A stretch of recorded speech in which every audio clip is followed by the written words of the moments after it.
Shalom. This week, we are going to begin the journey of the Jewish people finally leaving Mitzrayim, finally leaving Egypt, on their way to the Promised Land, on their way to Israel. And in a situation that so many community leaders of all backgrounds find themselves in with the people that they're leading, the people begin to complain. The Jewish people at this point in time complain to Moshe, why is it you took us out of Egypt? We're exhausted, we're tired, we're thirsty. Why is it you brought us to the desert only to die here? And Moshe brings this to Hashem. He says, what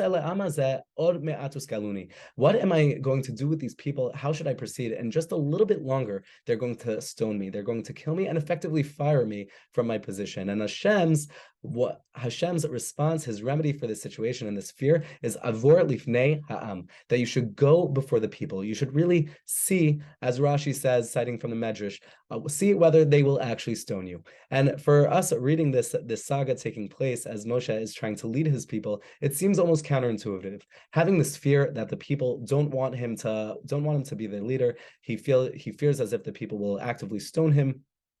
And it seems like God is putting him in a rather uncomfortable and vulnerable position that nobody would actually want to be in. So to take a deeper look into this medrash, we get an insight into a feeling that so many community leaders, educators, mekarvim feel, certainly ones who are just starting and finding their footing as they begin their journey in community work. And the medrash expands this conversation between HaKadosh Baruch Hu and Moshe. And Moshe cries out to God saying, I'm about to be slain. I'm effectively being run out of town. And I'm trapped in between you and them. I'm trapped in between what you want for me and what you want for them and what they want, and the struggle and the frustration that they fear. And God's remedy is to pass before the people, and he says, I alone am going to be the one who sees and judges who stones you. Who is really going to stand up against the genuine leader? And as Moshe takes Hashem's advice, he goes and he passes through the people. What is it he receives?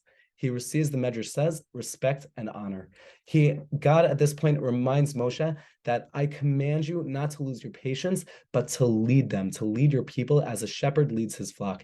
And it was as God says in this, as the Medrash explains, God is reminding Moshe that he elevated Moshe. HaKadosh Baruch Hu gave Moshe Rabbeinu this position for their sake.